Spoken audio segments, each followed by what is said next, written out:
Hello प्यारे दोस्तों, कैसे हैं आप लोग। आशा करते हैं अच्छे होंगे। तो आज के हम इस वीडियो में आपको कक्षा 10 का जो ज्यामितीय है, ज्यामिति से एक प्रश्न है, इसको बताने वाले हैं। कहता है क्वेश्चन कि एक त्रिभुज एबीसी में एडी और बीसी पर लंब है। सिद्ध करना है कि AB square plus CD square बराबर है AC square plus BD square के।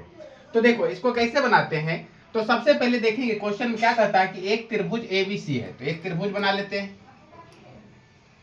ये एक हमारा क्या है, त्रिभुज है। इसका नाम दे देते हैं ए बी और ये हमारा हो गया सी। अब कह रहा है कि एडी और बीसी, एडी जो है ना बीसी पर, ये जो बीसी है हमारा ए से डी लंब डाला गया है। यानी ए से डी लंब कहाँ डाले, बीसी पर लंब है। अब सिद्ध करना है A B square plus C D square, यानी कि यहाँ जो एक सी डी, ये डी हमारा एक लंब है, तो सी डी स्क्वायर बराबर किसके हो जाएगा, ए सी स्क्वायर और प्लस बी डी स्क्वायर के, इसके बराबर है। ये सिद्ध करना। तो सबसे पहले लिखेंगे हम यहाँ पर हल में क्या लिखना है। तो त्रिभुज एबीसी में, त्रिभुज एबीसी में अब एडी लंब, यानी एडी लंब किस पर है, बीसी पर लंब है। यानी लिख देंगे एडी लंब बीसी पर है, ऐसे लिख दीजिए। या फिर लिख सकते हैं कि एडी बीसी पर लंब है। अब सिद्ध क्या करना है, तो सिद्ध करना है ए बी स्क्वायर, यहां वो भी लिख देते हैं। सिद्ध करना है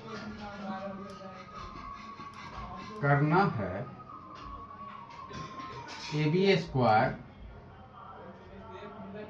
प्लस सी डी स्क्वायर बराबर A C square plus B D square. ये क्या करना है, हमें सिद्ध करना है। अब देखिए सबसे पहले समझेंगे। अब यहाँ पर दो त्रिभुज बन रहा है। एक त्रिभुज हमारा बन रहा है ए बी डी बन रहा है, और एक त्रिभुज बन रहा है हमारा ए सी डी। तो दो त्रिभुज बन रहा है ना। तो यहाँ पर हम लिखेंगे त्रिभुज, जब हमारा इस पर लंब डाले तो इसलिए यहाँ पर क्या लिखेंगे, इसलिए त्रिभुज ए बी डी। देखो एडी लंब इस त्रिभुज में भी है और एडी लंब ये वाला त्रिभुज में, दोनों त्रिभुज में एडी लंब है। तो ए बी डी, त्रिभुज ए बी डी तथा त्रिभुज ए सी डी, ये क्या है, एक समकोण है। इधर भी 90 डिग्री का बन रहा है, इधर भी 90। तो ये क्या बन गया, ये और ये दोनों समकोण त्रिभुज है।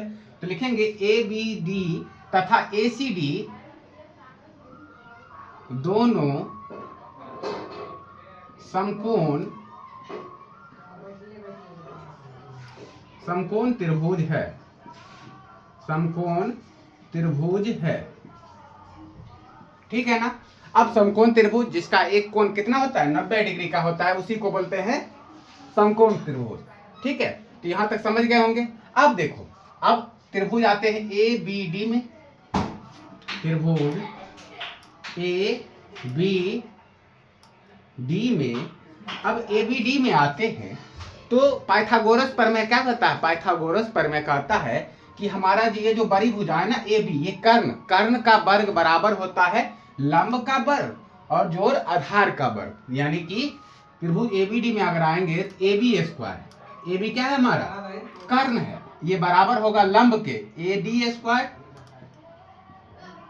और प्लस प्लस ये हमारा हो गया बी डी स्क्वायर।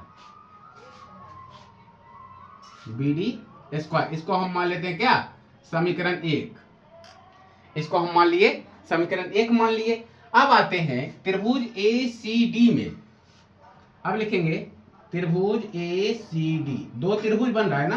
तो पहले त्रिभुज में आए, पहले त्रिभुज में पाइथागोरस प्रमेय कहता है कर्ण का वर्ग अन्य दो भुजाओं के वर्गों के योग के बराबर होता है। उसी तरह दूसरे त्रिभुज में आए तो उसमें भी क्या पाइथागोरस प्रमेय लगेगा। तो कर्ण क्या हो जाएगा, ए सी स्क्वायर बराबर हो जाएगा हमारा एडी स्क्वायर,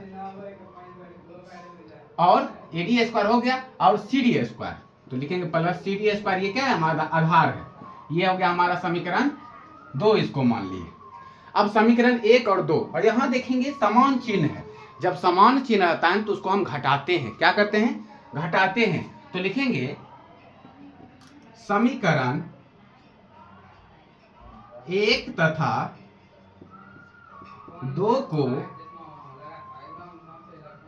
घटाने पर, ठीक है, यहां तक समझ गए होंगे आप लोग। अब देखिए समीकरण 1 और 2 को घटा रहे हैं ना, तो समीकरण 1 क्या है हमारा?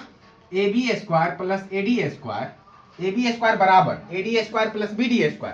तो यहां लिख दें, नीचे लिखेंगे तो थोड़ा देखने में नहीं हो पाएगा, तो यहां लिख देते हैं। अब दोनों से चलते हैं, तो AB² बराबर AD² प्लस BD², और हमारा क्या है दूसरा समीकरण? AC² बराबर AD² और प्लस CD²। ये है हमारा। अब समझिए घटाते हैं तो चिन्ह बदल जाता है, तो यहाँ प्लस है तो माइनस, यहाँ भी प्लस है तो माइनस, यहाँ भी प्लस है तो माइनस। अब क्या बच गया हमारा? देखेंगे कटने वाला कौन है? बराबर है AD² बराबर है, और एक प्लस में एक माइनस में है, तो ये हमारा क्या हो जाएगा? कट जाएगा। और ये सब कटेगा नहीं, तो हमारा क्या बच गया? AB² माइनस AC² बराबर, अब यहाँ हमारा है BD² और माइनस नीचे है ना, तो माइनस CD²। अब समझिए जो उस साइड माइनस में है उधर उसको हम इस साइड लाएंगे तो प्लस में हो जाएगा, और इधर में माइनस AC² है, अगर उससे मतलब अदल बदल कर देंगे तो प्लस में हो जाएगा ना। तो यानी AB² क्या हो जाएगा? AB² माइनस का CD² बराबर किस साइड लाए तो प्लस का CD² बराबर, और इधर हमारा क्या है? BD², और ये माइनस का AC² इधर लाए तो प्लस का AC²। यही क्या करना था हमें? प्रूव करना था, सिद्ध करना था। यही हो गया इसका आंसर। AB² प्लस CD² बराबर BD² प्लस AC²। तो इसे एक एक पॉइंट को अच्छे से आप लोग अच्छे से देख लीजिए, नोट कर लीजिए, अच्छे से समझिएगा। ये क्वेश्चन 10th के एग्जाम में पूछता है।